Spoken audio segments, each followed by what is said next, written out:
Ready. Well, I'm rolling that and audio, and then if you don't mind doing a clap. Okay. Please state your name, title, and company. Renee Weir, Certain Advisors, Vice President. Okay. I should have said this is my fault. If you can restate the question, because they're not going to hear, at least in the final version, they're not going to hear my voice. So even on that one, my name is. Oh, okay. Yeah. Got it. Okay. Please state your name, title, and company.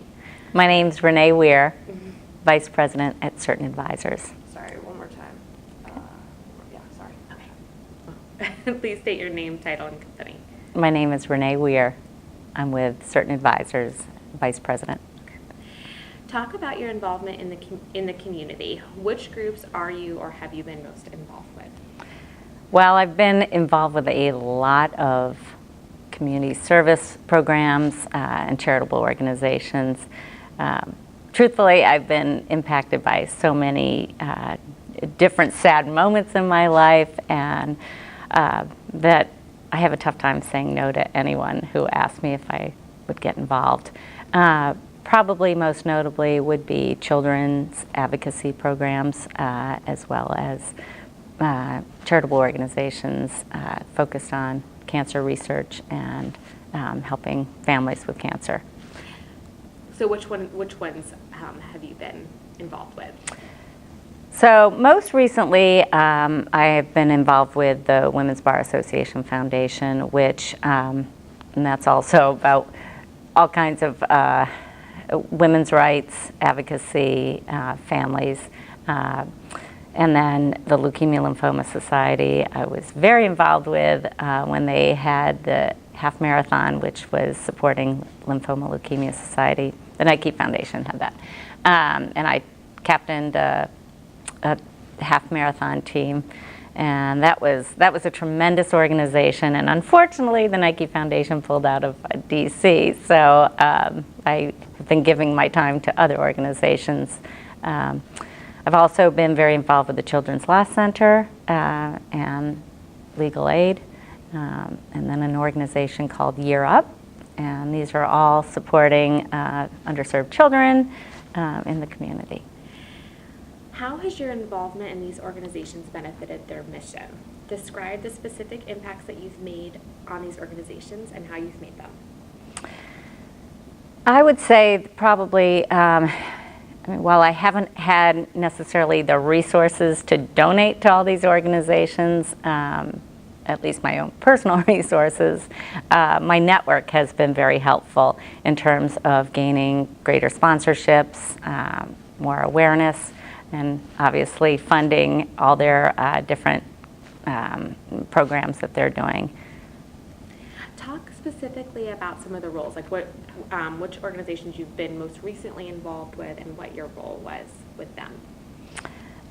So most recently, as I said, I've been involved with the Women's Bar Association Foundation. It's a working board. I've been helping recruit new women that can, again, expand their fundraising development within the community. And me specifically, because I'm not a lawyer, I've been able to reach into the commercial real estate world, where there are large resources that can help fund a lot of the programs. So I've been involved with development as well as recruitment. And then with Leukemia Lymphoma Society and Children's Law Center, I would say, similar. I'm fortunate, I know a lot of people and a lot of companies, and I'm not afraid to reach out and ask for their support for these organizations. What would you say is your favorite volunteer activity or a magic moment that's always going to stick with you? Well, I will say one of the, after all the work I did with the Leukemia Lymphoma Society and Team in Training, to be more specific, crossing that finish line at their half marathon was a great magic moment, especially knowing that we raised $75,000 to support the organization. So crossing that finish line felt like just a great accomplishment in itself, and knowing that all these people had joined me crossing this finish line to raise a lot of money for an incredible organization. Tell me about the passion you feel for your volunteer work and how long have you been doing it? Well, I've been doing a lot of volunteer work for a lot of different organizations really since I was young. Coincidentally, the first volunteer work I ever did was with the March of Dimes. And I was, I think, 10 or 11 years old, and my mom got me involved, and it was a walkathon. And I really was too young to really understand what the March of Dimes was all about, but it seemed like a great thing to do to help the community. And she also did a cancer drive, and I was involved with that, so it kind of inspired me to look into other things. And then when I was personally touched by cancer, with someone I was getting married to, and he wound up getting brain cancer, I got very involved and went to a company and whose founder had also died from the same disease, and coincidentally learned that they were supporting a walk and a race for research, and that was founded by someone I knew also through one of my other circles, my tennis circles. So it was just calling my name to get involved with this organization. And then I just kept, and then when I was also faced with infertility issues, I wound up adopting 2 children, and they had their own set of challenges as well, and I just couldn't help myself, so. And I feel like that one, I felt like that was verbal diarrhea. Do you want to do that one again? I do. Okay. I do. Okay, let's do it again. And ask the question Okay. again. Part of it is my brain is going so fast because I feel like I haven't been able to talk about everything. And Yeah. I'm not sure I have been able to put this in the right order almost. Yeah, well, you've been doing a lot, so it's hard to Exactly. vocalize and focus on one thing. Do you want to talk about, and let's come back to the question about passion. Why don't you talk about, just because I agree there's probably more you could say. Yeah. Who would you say who have, through your work, through nominating people to come join you with Leukemia and Lymphoma Society and Year Up, it sounds like you're the person who brings others to the table. Yes. Which from March of Dimes' perspective, that is probably the most important volunteer role that we have. So Yes. I know that's extremely Yes. impactful.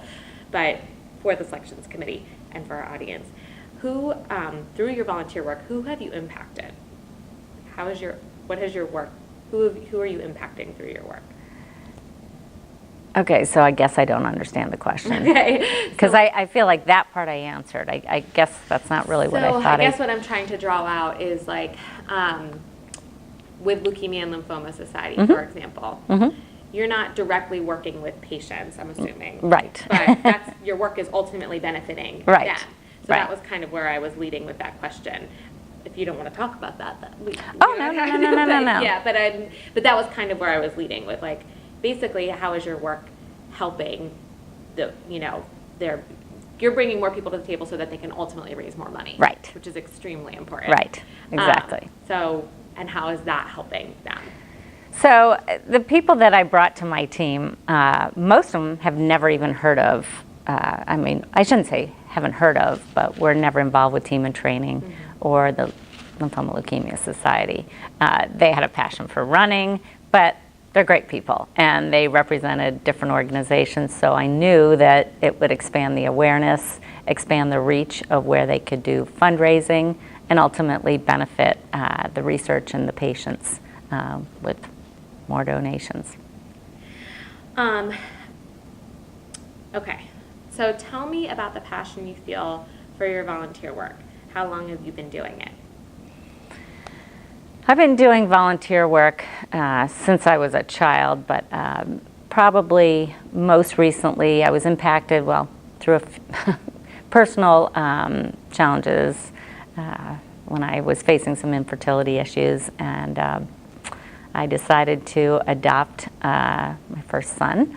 And he was 9 months old, and didn't start out life perfectly. Not that any of us really do, but had some challenges. But I got very excited about just helping kids. And And then I wound up adopting a second baby through the miracle of science. Had one on my own, but adopted a second baby through foster care, and really realized, I mean, there were so many of these children that weren't perfect babies, but needed loving homes, and really, can I stop again? Because I don't want to make it sound like my children are blemished, and I mean, because they're perfect in my eyes, and so I hesitate to say that. They've just had some. They've had a harder start and some challenges through life. So. I think what I would love to hear is like, what compelled you to do that? Because that's not something that like anyone would do. You know, from what I read, you heard about this your first. Yes. Through somebody and well, for him. I did. I had a client who. She knew I had some fertility issues, and she was talking about her neighbor who had this grandson who had been living on the streets. And she felt like they were going to be putting him up for adoption. And so I said, well, I'd like to meet this baby. And I thought, this is a sad story. So she called me, and the next thing I knew, this little 9-month-old was running around furniture and came up to me, and I immediately said, I have to have this baby.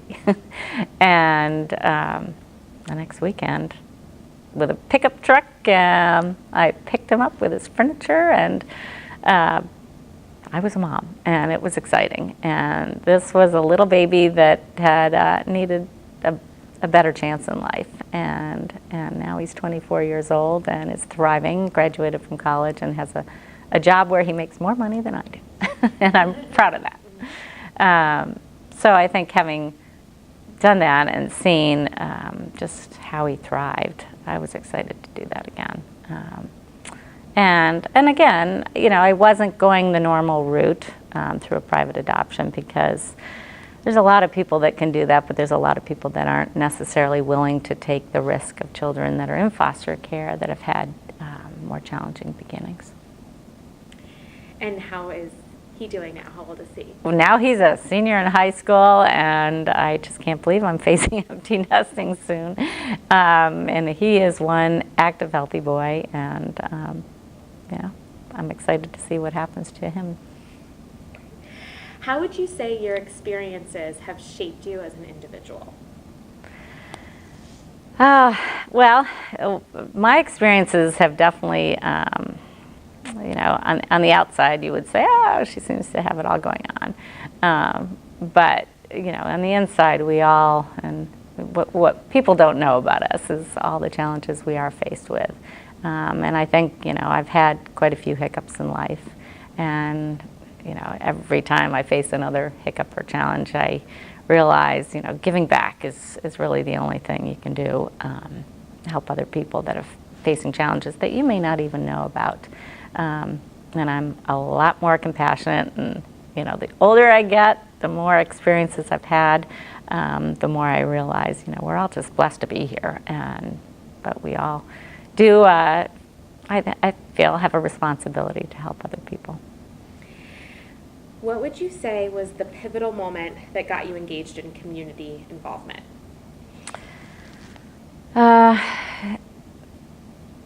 The pivotal moment, I've had a few. One of the probably the most impactful pivotal moments was when I lost my fiance to brain cancer, and then coincidentally wound up at a company where the founder had also died from brain cancer, and then learned that they were involved with a research project RACE, and the founder of that RACE was someone who lost her sister to brain cancer.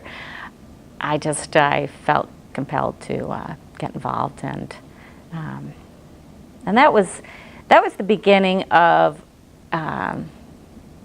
not being able to say no to a lot of charitable organizations then that reached out and had causes related to cancer, children, and also even helping women when they were facing children. And it's amazing how just once you get involved with one organization and feel like you can make a difference, then suddenly you want to do that with other organizations. Last question. Yes. What else would you like the selections committee to know about you and your volunteerism? Can we pause? Yeah. Okay. Because I have to think through this one. I don't want to look like.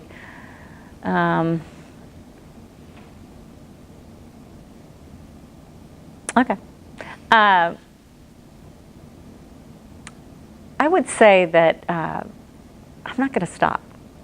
I may not say yes to every organization, but I will say the more involved you get in organizations, and the better it feels. And one of the things I realized is all my years of working with different organizations also had a great impact on my children. I have a son in college who he feels he was blessed with a great upbringing and was blessed to be at a privileged college. And when he had the opportunity to go abroad, he decided to go to Ghana, where there was where people were a lot less privileged, and as a result wanted to start a foundation for basically a young boy that was starving. I can't finish this one. Anyway, I realized in addition to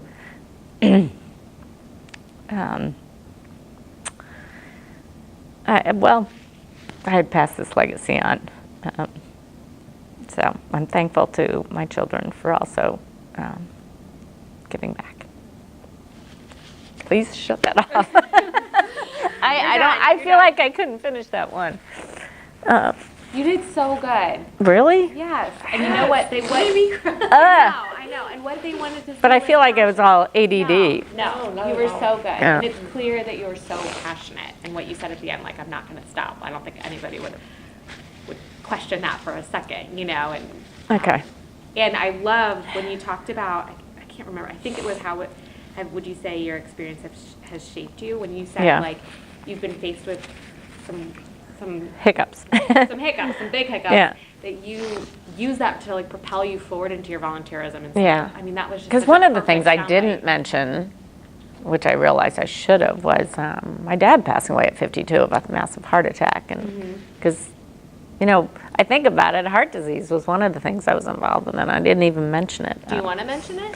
Well, Do it? I just feel like, because I mean, that changed all of our lives, and I you know, because there were 5 kids. My mother then left the country, and I was like, okay, here we go. Do you want to talk about it? I don't know. I mean, I just feel like, is it over? You know, I don't want to sound like, oh, poor, pitiful me, because it's not like I've had this awful life. I've just...